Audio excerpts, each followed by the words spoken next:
Hi കൂട്ടുകാരെ, മറ്റൊരു food വ്ലോഗുമായിട്ടാണ് ഇന്ന് ഞാൻ നിങ്ങളുടെ മുന്നിലേക്ക് വന്നിട്ടുള്ളത്. അപ്പോൾ നമ്മൾ ഇന്ന് പോകുന്നത് കുവൈറ്റിലെ ഖുറൈനിലുള്ള ഫ്രീജ് റെസ്റ്റോറൻറ്റിലേക്കാണ് കേട്ടോ. അറബിക് ഫുഡ് ഇഷ്ടപ്പെടുന്നവർക്ക്, അതുപോലെ തന്നെ നല്ലൊരു ആംബിയൻസിൽ ഇരുന്ന് ഫുഡ് കഴിക്കാൻ താല്പര്യമുള്ളവർക്കൊക്കെ കണ്ണും പൂട്ടി പോകാൻ പറ്റുന്ന സ്ഥലമാണ് നമ്മുടെ ഫ്രീജ് റെസ്റ്റോറൻറ്റ്. കുവൈറ്റിൽ ഫേമസ് ആയിട്ടുള്ള അറബിക് ഫുഡ് കിട്ടുന്ന റെസ്റ്റോറൻറ്റ്സിൻ്റെ ഒരു ലിസ്റ്റ് എടുക്കുകയാണെങ്കിൽ ഫ്രീജിൻ്റെ പേര് ഏറ്റവും മുൻനിരയിൽ തന്നെ നമുക്ക് കാണാൻ വേണ്ടിയിട്ട് പറ്റും. കഴിക്കുന്ന ഫുഡ് പോലെ തന്നെ ഇമ്പോർട്ടൻ്റ് ആണല്ലേ നമ്മൾ ഇരുന്ന് കഴിക്കുന്ന ആ ഒരു സ്ഥലവും. അതായത് ഒരു റെസ്റ്റോറൻറ്റിലേക്ക് നമ്മളെ ആകർഷിക്കുന്നത് അവിടുത്തെ ഫുഡാണെങ്കിൽ അതിൻ്റെ ഒപ്പം തന്നെ നല്ലൊരു ആംബിയൻസും കൂടി ഉണ്ടെന്നെങ്കിൽ നമുക്ക് നന്നായിട്ട് എൻജോയ് ചെയ്ത് ഫുഡ് കഴിക്കാൻ പറ്റുമല്ലേ. അതുകൊണ്ട് തന്നെ എടുത്തു പറയേണ്ട ഒരു പ്രത്യേക ഘടകമാണ് ഈ റെസ്റ്റോറൻറ്റിൻ്റെ ഇൻറ്റീരിയർ ഡിസൈനിങ്. ചെറിയ ചെറിയ ലൈറ്റുകൾ മുതൽ വലിയ വലിയ ഭിത്തികളിൽ വരെ അറബ് നാടിൻ്റെ പാരമ്പര്യവും തനിമയും ഒക്കെ ഉൾക്കൊണ്ടിട്ടുള്ള ഡിസൈനുകളാണ് നമുക്കിവിടെ കാണാനായിട്ട് പറ്റുന്നത് കേട്ടോ. വീക്കെൻഡ്സിലാണെങ്കിലും വീക്ക് ഡേയ്സിലാണെങ്കിലും അത്യാവശ്യം തിരക്കുള്ളൊരു റെസ്റ്റോറൻ്റാണ് ഫ്രീജ്. തിരക്കാണെന്ന് കരുതി ആർക്കും ഒരു പരാതിയും പരിഭവം ഒന്നും ഉണ്ടാവില്ല. കാരണം ഈ കാണുന്നതൊക്കെ ഒന്ന് കണ്ടു തീർക്കണ്ടേ. കാണാൻ നല്ല ഭംഗിയുള്ള കാഴ്ചകളൊക്കെ ഉണ്ട് കേട്ടോ അവിടെ. ഓരോ ക്യാബിൻ്റെയും ഒരു ഭാഗത്തെ മതിൽ അവരിതുപോലെയുള്ള ഫിഷ് ടാങ്കുകൾ വെച്ചിട്ടാണ് കേട്ടോ ചെയ്തിട്ടുള്ളത്. അതിലാണെങ്കിലോ നിറയെ നല്ല ഭംഗിയുള്ള മീനുകളും ഉണ്ട്. എത്ര ഇഷ്ടപ്പെടുന്ന ഭക്ഷണം കിട്ടുന്ന റെസ്റ്റോറൻറ്റിൽ പോയാലും കുറച്ച് നേരം വെയിറ്റ് ചെയ്യുന്ന കാര്യം പറയുമ്പോൾ നമുക്ക് ഭയങ്കര ബുദ്ധിമുട്ടായിരിക്കും അല്ലേ. പ്രത്യേകിച്ച് കുട്ടികളുള്ളപ്പം കുട്ടികൾക്ക് ബോറടിക്കുമ്പം അവർ നമ്മളെ ഇറിറ്റേറ്റ് ചെയ്യും, അവർ ചിലപ്പോൾ നമ്മളെ ട്രബിൾ ചെയ്തെന്ന് വരും. പക്ഷേ ഇവിടെ പോവുകയാണെങ്കിൽ നമുക്ക് അതിനുള്ള സമയമൊന്നുമില്ല. നമുക്കല്ല, കുട്ടികൾക്ക്, അവർക്ക് കണ്ടു തീർക്കാൻ ഒരുപാട് കാഴ്ചകളൊക്കെ ഉണ്ട്. അപ്പോൾ അങ്ങനെ വിശേഷങ്ങളൊക്കെ പറഞ്ഞിരിക്കുന്ന സമയത്ത് നമ്മുടെ ഫുഡും കാര്യങ്ങളൊക്കെ വന്നു തുടങ്ങി.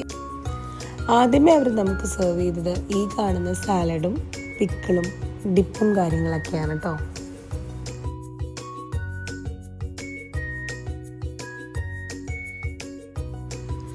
അങ്ങനെ പുറകെ നമ്മൾ ഓർഡർ ചെയ്ത ഐറ്റംസ് ഒക്കെ വന്നു തുടങ്ങി. ഈ കാണുന്ന ഐറ്റമാണ് ബാബ ഘനോഷ്. ഇതിൻ്റെ ഇൻഗ്രീഡിയൻസ് എന്തൊക്കെയാണെന്ന് അറിയില്ല, പക്ഷേ എങ്കിലും നമ്മളുടെ ഒരു അറിവ് വെച്ചിട്ട് ഇതിൽ ബ്രിഞ്ചോൾ ഉണ്ട്, ബെൽ പെപ്പേഴ്സ് ഉണ്ട്, ഒലിവ് ഓയിലുണ്ട്, പിന്നെ എന്തൊക്കെയോ സാധനങ്ങൾ എക്സ്ട്രാ അവർ ചേർത്തിട്ടുണ്ട്. എന്തായാലും പപ്പടം പോലൊരു പാത്രത്തിൽ വരുന്ന ഈ ഒരു ഐറ്റം ആ പാത്രം തന്നെ ഒടിച്ച് അതിൽ മുക്കി കഴിക്കുക എന്നുള്ളത് അടിപൊളിയാണ് കേട്ടോ.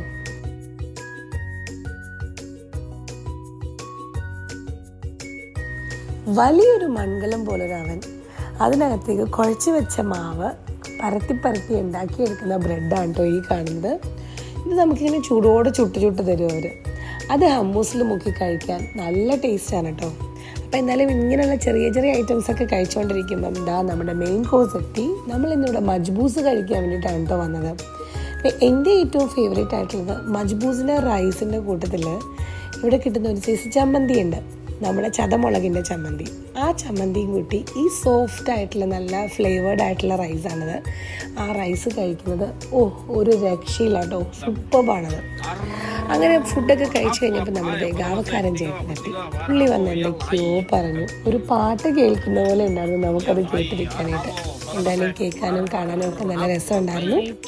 അങ്ങനെ ഫുഡും പരിപാടിയൊക്കെ കഴിഞ്ഞ് നമ്മൾ പുറത്തേക്ക് ഇറങ്ങുമ്പോൾ നമുക്ക് കാണാൻ പറ്റുന്നൊരു കാഴ്ചയാണ് കേട്ടോ. ഈ കാണുന്നൊരു വിൻറ്റേജ് സ്റ്റൈലിലുള്ള ഒരു GMC പിക്കപ്പ് വാൻ. ഇത് അവരെവിടെ ഇങ്ങനെ പാർക്ക് ചെയ്തിട്ടിരിക്കുകയാണ് കുട്ടികൾക്ക് കളിക്കാനായിട്ടും ഫോട്ടോസൊക്കെ എടുക്കാനായിട്ടും. എന്തായാലും ഇന്ന് നമ്മുടെ കുട്ടീസും ഭയങ്കര ഹാപ്പിയാണ്, അവർക്ക് ഡ്രൈവർ സീറ്റ് കിട്ടി. പൊതുവെ ഇത് കിട്ടാറില്ലായിരുന്നു. അപ്പോൾ ഇത്രയേ ഉള്ളൂ. ഫ്രീജിലെ വിശേഷങ്ങളൊക്കെ എല്ലാവർക്കും ഇഷ്ടപ്പെട്ടെന്ന് വിചാരിക്കുന്നു. ടാറ്റാ, ബൈ.